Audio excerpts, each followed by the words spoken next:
तो क्लियर हो जाएगा पोजीशन कि विदाउट कांग्रेस पावर होगी non sir, performance. Position without power ही होगी, किसी को भी आप अध्यक्ष पद पर लेकर आ जाए कांग्रेस पार्टी में। रशीद जी जी बिल्कुल, देखिए मीनाक्षी, कांग्रेस की जो अंदरूनी राजनीति होती है, कांग्रेस का कार्यकर्ता वो बड़ा समझदार है। उसको आज इस बात का एहसास है कि केसी वेणुगोपाल जो संगठन महामंत्री है, अपने आप को मुख्यमंत्री नहीं बनवा पाए।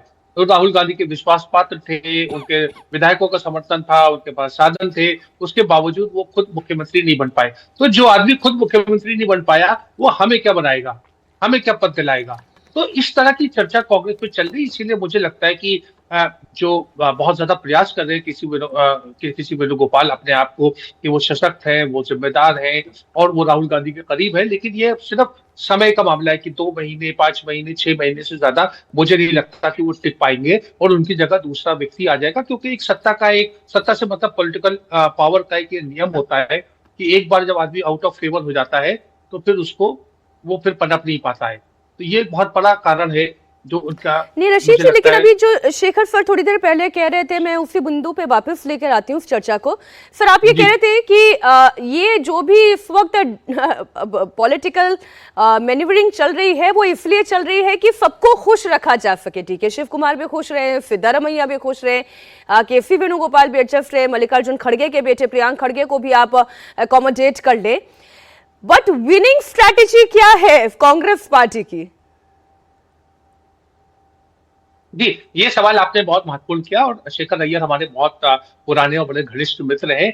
देखिए, बात ये होती है कि कांग्रेस इन सब चीजों पे इस दबाव में नहीं आती कि उप मुख्यमंत्री क्या है, वो भी एक मंत्री है, सिर्फ उसके नाम के आगे एक स्टेटस लग जाता है। तो ये जहां कोलिशन होता है वहां के ऊपर हम ज्यादा देखते हैं कि उप मुख्यमंत्री के लिए मारामारी होती है। मुझे नहीं लगता 2 से ज्यादा उप मुख्यमंत्री बनेंगे, क्योंकि उसके बाद वो चीज उसकी कोई वैल्यू खत्म हो जाती है और समाज के तमाम वर्ग, हर वर्ग का तो मुख्यमंत्री नहीं हो सकता। ये उसको कौन सा पद मिलता है और किस तरीके से वो उसका निर्वाह करता है, वो उसके ऊपर बहुत ज्यादा महत्वपूर्ण होता है। तो मुझे नहीं लगता कि 2 से ज्यादा आप कह रहे हैं कि तो कांग्रेस पार्टी इस बात के दबाव में नहीं आती। कांग्रेस पार्टी तो अभी 4 ही प्रदेशों में अपना सीएम दे पाई है, वो फिर किस दबाव में काम करती है? शेखर सर देखिए,